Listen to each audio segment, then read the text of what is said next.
You guys have seen me hunt down some pretty impressive stuff on this channel. I'm a persistent son of a bitch, and sometimes I play the 10-year waiting game. But sometimes there's other comics and collectibles that just get too unobtainable, too expensive, or my interests honestly just change. So here are some of the stretch goals that I did actually give up on over the years. What's a stretch goal for you? What's a book or a collection that you really could see yourself having if you put pedal to the metal?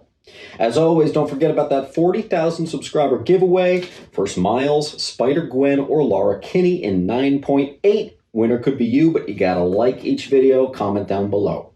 By the way, I am completely going to ignore saying things like own an Action Comics #1, own a Superman #1. That's too generic and too impossible, so I wanted to just let you know things that I was actively seeking and gave up on. #1 is going to be Green Lantern #1, in or over a 9.0 graded. Some of you know that I collect Green Lantern in nothing but 9 or higher graded. This has been an extremely expensive and long-sought hobby of mine, and when it comes down to #1, oh my god, forget about it. 9.0s of this thing are stupid expensive. It's kind of like ASM #1 too, where I'm just not totally justifying the value as well, so I'd rather just not. So I have to cut a couple corners in my Green Lantern hunt, and this is one I know for sure I'm going to cut. I don't need it in a 9.0, that's ridiculous. Ironically, #2, don't worry, this is the only other Green Lantern entry, is Green Lantern 7, over a 9.4. So I don't know why I needed it to be over a 9.4. This is the first appearance of Sinestro. Whatever, man, you know, like, I started with this collection, I was interested in only 9.4s or higher. I just mentioned I'm not grabbing a Green Lantern 1 in a 9 or higher. So why would I be holding myself to a 9.4 or higher for this?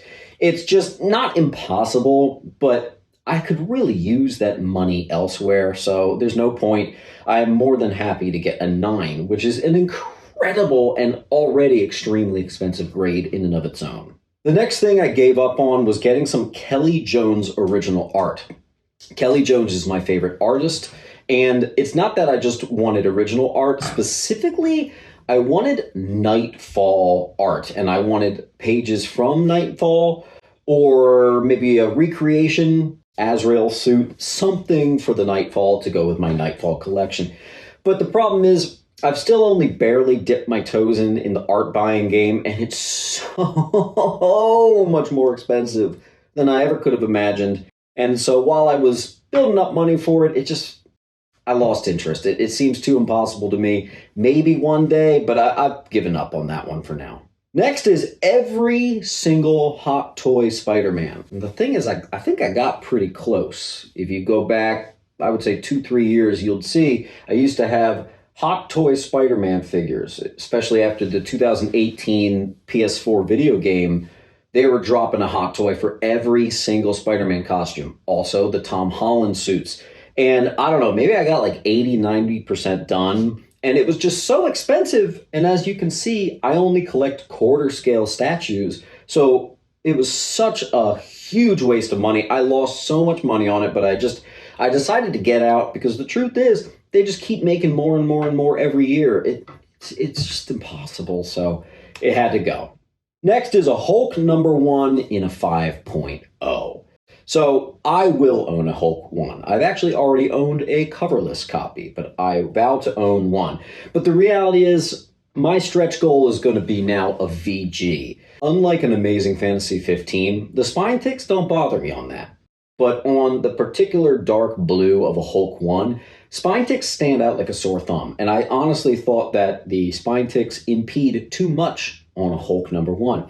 But guys, I don't know if you know this, a Hulk 1 in a 5 or higher gets actually stupid expensive. You know, we're talking high bidder on Heritage auction expensive. And I don't know if I'm going to be able to swing that in my lifetime. So whatever.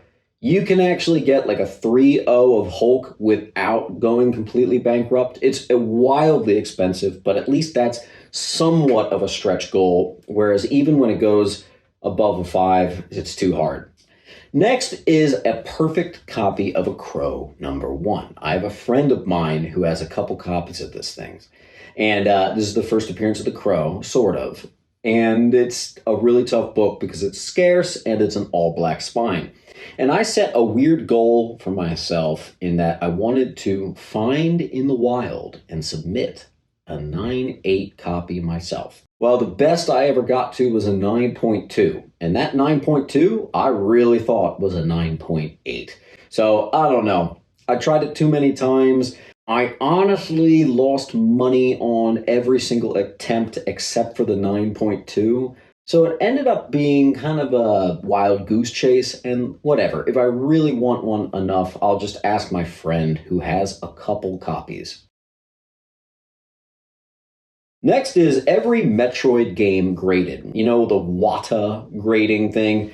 You know, obviously I grade comics sometimes, but what really intrigued me was the video game grading. And Metroid is my life. Super Metroid, Metroid Prime. I love video games. I don't get to play them at all anymore, but it's a shame. I love Metroid. Samus Aran, the best character for Nintendo, other than obviously Mario. Love it, love it, love it. I love every game that was ever made. You can own every game. You can. It's kind of expensive, but you can. To have it all graded in high grade, I wanted to display it around my TV. The reason I stopped and gave up on this was my wife interjected.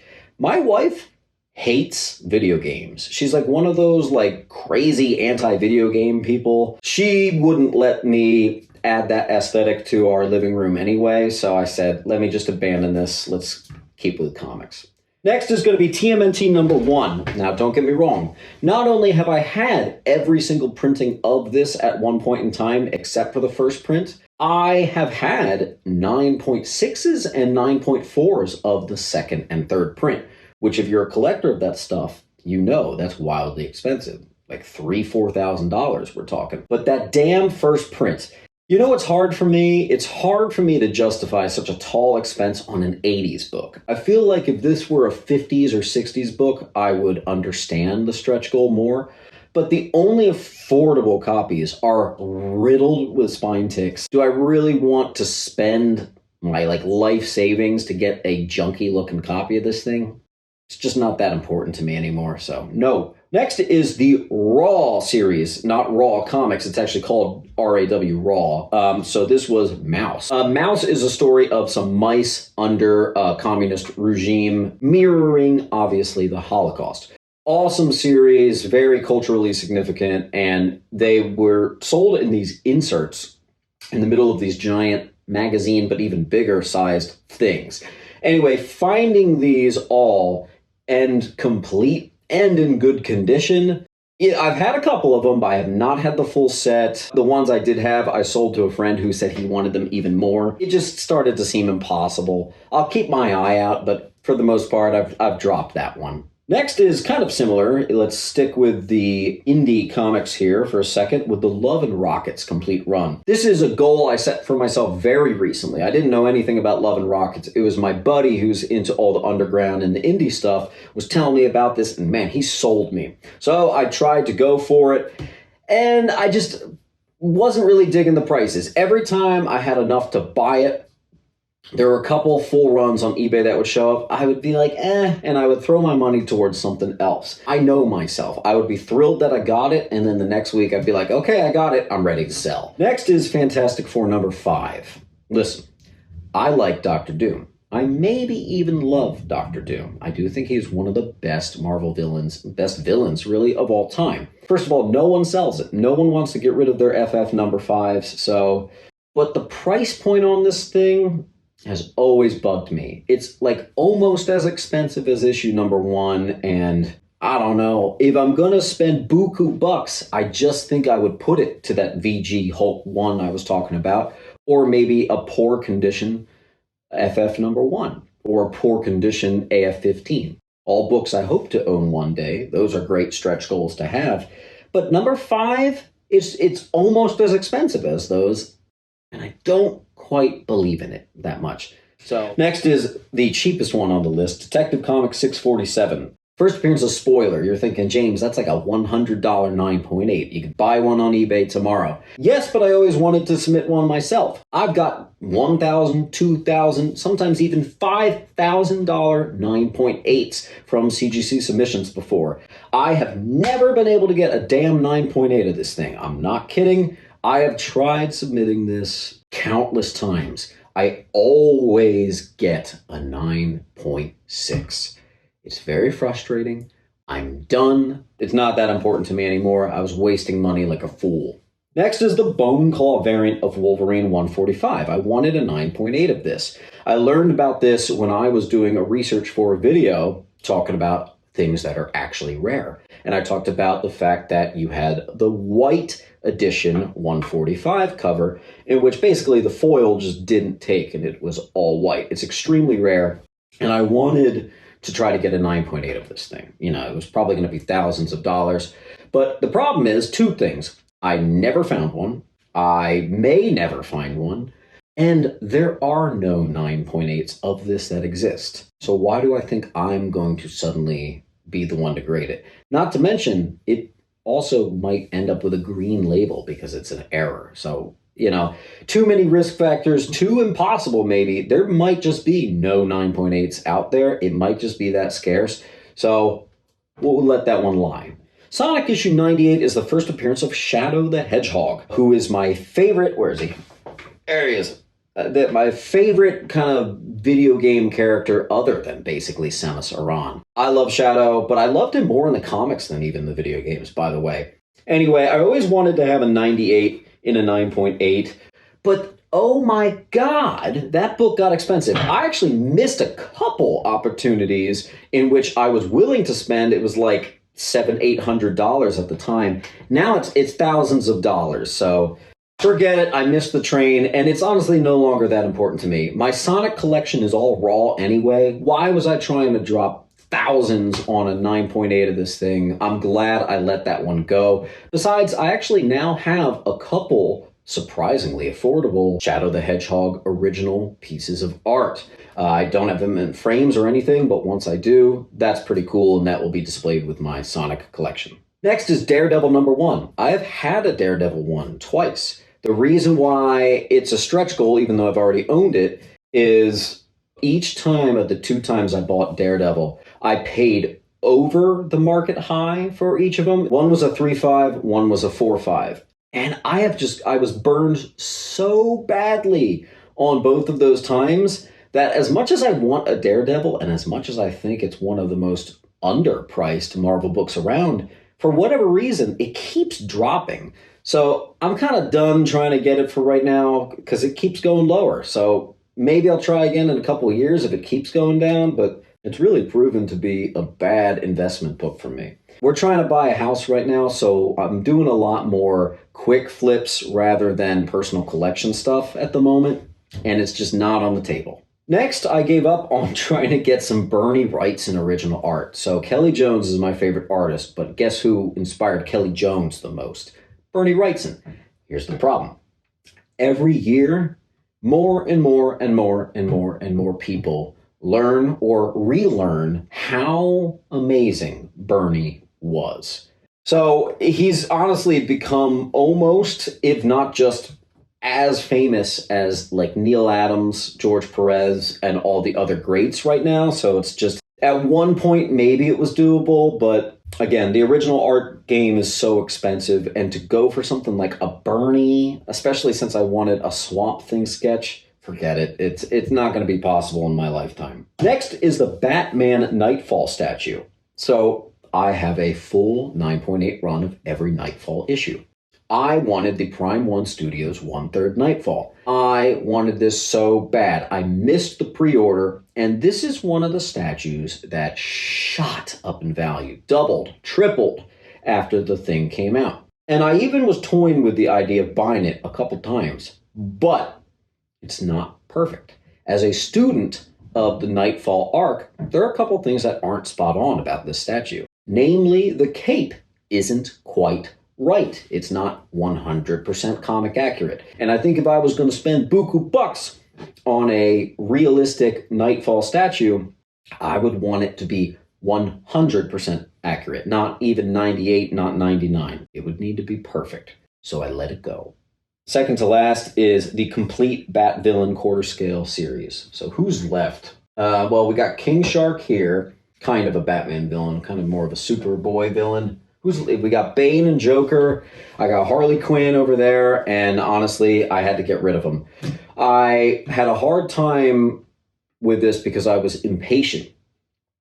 Sideshow had never made a Penguin at the time. No one was making a Clayface. I did have to buy a custom Riddler.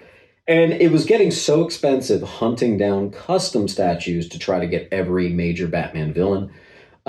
Since then, giving up, they finally made a Two-Face, Penguin, Riddler, Clayface. It seemed like it was never going to happen. If I had just waited another 4 or 5 years, they would have eventually come out. So do I regret that one a little bit? Oh, yeah. But whatever. The last one, I've maybe given up on.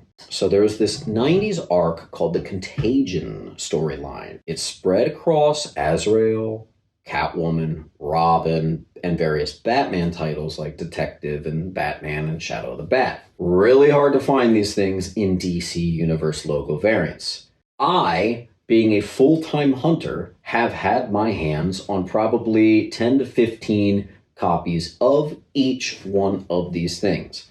I have submitted to CGC and CBCS, and between both slabs, I have about 90% of them done. I can't remember which ones I'm missing. I'm only missing 2. I know one of them is one of the Azraels. Here's the problem. It's starting to seem futile. The amount of money I have dropped. I'm long past the point of thinking I'm going to profit here. Long past. I've wasted, honestly, thousands of dollars trying to get 9.8s. And the frustrating thing is how close I am to getting them all. But honestly, this stuff is so scarce. And I found the best copies that probably exist out there. Maybe there just isn't a 9.8 candidate copy of those missing books left. It might just not exist. So I actually haven't totally given up on that one, but it's been years now, and it's kind of looking like it's impossible. That's the list that I had to wipe my hands of and walk away. What's something that you had to walk away from, and what's something that is still your stretch goal? Let me know in the comments below, and keep on hunting. Make sure to come on down to Sentiment Depot's Antiques and Collectibles, located at 238 West Delaware Ave in Pennington, New Jersey. Find so many great books for just $1 and the lowest prices on key comics around. Enjoy a huge selection of graded comics priced up to 20% lower than current fair market value. We are open from Wednesday to Sunday, closed Monday, Tuesday. You got a collection you want to sell? Bring that too. Can't wait to see you there.